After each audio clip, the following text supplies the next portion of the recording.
Dragon Ball Super episode 129 is finally here, and it was amazing, but not perfect. There was one thing in this episode, you might already know what it is if you have a keen eye. But yeah, there's one thing in this episode that definitely brought it down. I wouldn't say quite a bit, but enough for me to, take notice and kind of be like, well, that kind of sucks. And if you don't know what I'm talking about, I'll get into it in a second. But let's start off with the positives of this episode 129. The fighting, for the most part, is fantastic. The animation that is in the episode is really, really great. The storyboarding and directing by Matsuto Mitsuka, I believe, one of Super's best directors, if not their best director. Phenomenal storyboard, phenomenal direction. From start to finish, it's just a great episode in that regard. Supervision by Hirotaka Nii and Koji Nasuzawa, both doing a great job. Both styles, I wouldn't say blend necessarily, but they do okay. You start to see a lot of Hirotaka Nii towards the end of the second half. There's some really good Yuya Takahashi-esque shading in there. He took cues from him, from what I've heard, and you can definitely see it. And it really sucks that some of these supervisors started taking cues from Yuya Takahashi this close to the end of the series. But who knows? Maybe when Super comes back, and if some of these staff come back, we'll have, more episodes that look like Takahashi, even if he's not there, which would be really, really awesome. And I do think Super will eventually come back. Whether it'll end on a cliffhanger or anything like that, I don't know. Based on next week's preview, it looks like Goku is going to be destroying Jiren.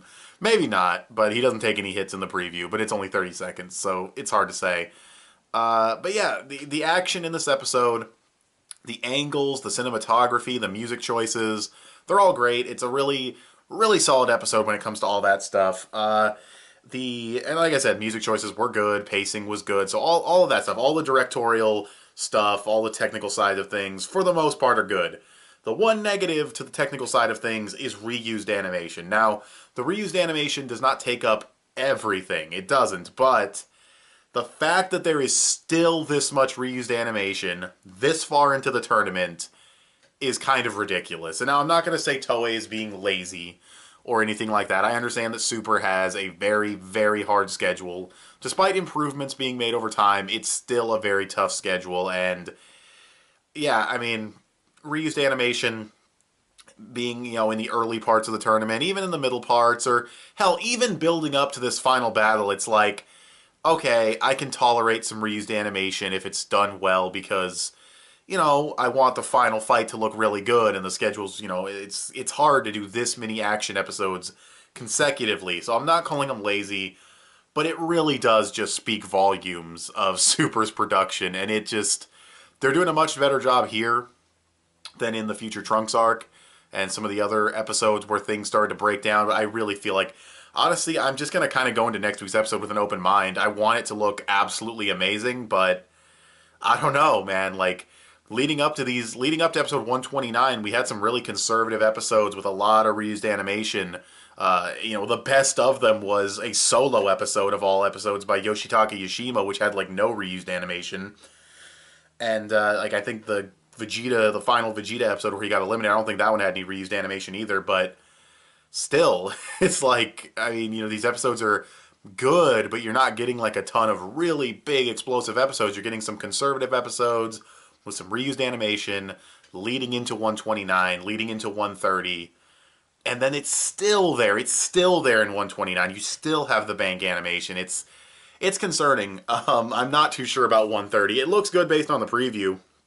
It looks like we're going to have Manabe and Tate, two of my favorite supervisors, on board. I don't know if they're supervising it necessarily, but they're at least animating on it, so that's fun. But we'll just have to wait and see. It's just, I'm not saying it's going to be a bad episode. I'm not saying I'm going in with low expectations. I'm just going to go in with an open mind and hope that it's going to be a really awesome, Sakuga-filled, just badass episode. That's what I want it to be. But I'm preparing myself for an episode that might still have some reused animation. In fact, I think there was a shot of Goku in the preview, just standing still. It wasn't like animation or anything, but it was a still of Goku that was recolored from a previous episode. So that might happen. Who knows? That could be a placeholder shot. I have no idea. So much stuff can change between the previews to the, But anyways, this review is turning into more of a discussion on episode 130 than it is a discussion of this episode itself. But I guess it is. It's important to talk about the bank animation because I feel like a lot of people will jump straight to Toei's being lazy, which is that's what always happens, and it's not. It's just I think they bit off more than they could chew with this arc. It's dragged out, but it's also getting a rushed ending, and it's just kind of weird. They it's not just the animation production that needed more planning before Super started airing. It was the writing staff. The writing staff needed more planning and time to plan out the stories and everything. Frieza, I don't know what they're going to do with him. I'm still convinced that when they brought Frieza back in, they had no idea the series was going to end as soon as it did. So I don't know. We'll just have to wait and see what happens with 130 and how the series ends and everything. But I mean, this episode, it was a good episode. Like I said, the storyboarding and the directing and the music choices and the pacing, it was all really, really good. And the new animation in the episode from Yuichi Kurosawa was absolutely fantastic. And I even liked the reused animation from the opening because we haven't seen that in the show. It's redrawn to be Ultra Instinct, kind of poorly in places. Like his hair is a little weird, and the line work on his eyes to make them closed kind of looks like they just put a Sharpie over it. But still, it goes by really fast, so you can't see it. But it's just, it looks cool. It's cool to see those clips in the actual show. They bridged together fairly nicely. The music was great, as I said. It's really is a great episode, and I want to stress that really quick because I was kind of shitting on it for the bank animation and stuff, and I started talking about maybe 130 won't look that good. Who knows? I want to be optimistic.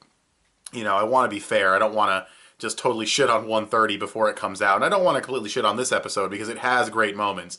When Goku catches, like when the music just cuts and Goku's behind Jiren and he caught Jiren's attack and just took it from him, that was awesome. The reveal of Mastered Ultra Instinct was cool, where he lands all those really fast blows on Jiren, kind of gives him a taste of his own medicine and slams him away. That was super satisfying. No, it really was an awesome episode. It's just, I feel like this episode would have been like an 11 out of 10 awesome episode had it not had reused animation from several previous episodes and the opening. Because even though I liked seeing the stuff from the opening, it's still reused animation. You know what I mean? We'll see what happens. It was a fun episode. Like I said, it was really, really good. I still think it's an awesome episode that's well directed and storyboarded. Again, I'm really wanting to stress that because I did really like this episode. And I think it was well executed with Goku taking the entire episode to master the attacking offensive version of Ultra Instinct. I keep calling it a different version. I don't know why. But you guys know what I mean. It's using Ultra Instinct to attack, which is something he was struggling with before. So I love how the execution of Ultra Instinct is done. Like everything about this technique, except for the silver hair, I love. The defending, the attacking, learning to master it, how Goku's name is kind of like in the Japanese word for Ultra Instinct, almost like a pun. It's not quite Goku, like Goku isn't quite in the word, it's a little different, but still, the whole like Goku being like airheaded or master of knowing nothing or whatever Goku translates to. I've seen multiple translations for Goku. But yeah, like Ultra Instinct feels tailor-made for Goku as a character, and it's just really well handled. Loved the black hair design. I don't even hate the silver hair design. He looks cool. It just screams marketing to me. It just screams we gotta sell action figures. They could have just given him a new aura, but you can't sell an aura with an action figure. So, there it is. But yeah, really enjoyed this episode. It was really fun. Can't wait for I was gonna say next week, damn it. Can't wait for 2 weeks from now when episode 130 comes out. Hopefully it's awesome. And then the series will wrap up in 131. And from what I've heard, Yuya Takahashi is on 131. So is Tadayoshi Yamamuro as the supervisor. So we might not see Takahashi's amazing art if Yamamuro redraws it. But at the very least, if he's on the episode, we're going to get his fantastic animation. So that's great. I don't know if the fight's... I have a feeling the fight's going to wrap up in 131 if that's the case, though, because... if it wraps up next week and then Takahashi's on a non-action episode, that'd be kind of weird. I mean, it's possible, but I feel like it's going to kind of be like what Toei did with Toriko, where the final fight is going to finish in the first half of the last episode, and then the second half will be wrap-up, which really doesn't give you a lot of time to make the Super Dragon Ball wish, come home, have a feast with the family and everything. I mean, they've done it before in previous arcs, like, Beerus, his fight with Beerus carried over to the first half of episode 14, and then the second half was wrap up. But still, like, that's the first arc of the series. Same thing with Resurrection F, same thing with Universe 6. This is the final arc of Super until it possibly comes back. So to me, it's like you kind of want to have like a whole episode of wrap up, but that's clearly not what's going to happen. So it is what it is. But with all that being said, still love this episode. Probably saying that too much, but it was a really awesome episode. What did you guys think? Did you think it was a mixed bag due to reused animation? Did you have any problems with the story contents? I know the whole, Gods of Destruction not being able to master it after millions of years and Goku doing it in literally under an hour. I know that is controversial, so what do you guys think? Do you think it matches Goku's personality? Do you think Goku, the way he is, the way he acts, and the way Ultra Instinct, do you think they kind of just go together and that's why Goku was able to master it so quickly? Or do you still have a problem with it? Let me know in the comment section below. Give this video a thumbs up and share it on social media. Both those would help me out a lot. Subscribe if you haven't already, or if you like what you've seen here. Click the little bell to get notifications when my videos go up. I want to thank you guys for watching, and I'll talk to you guys later. Bye.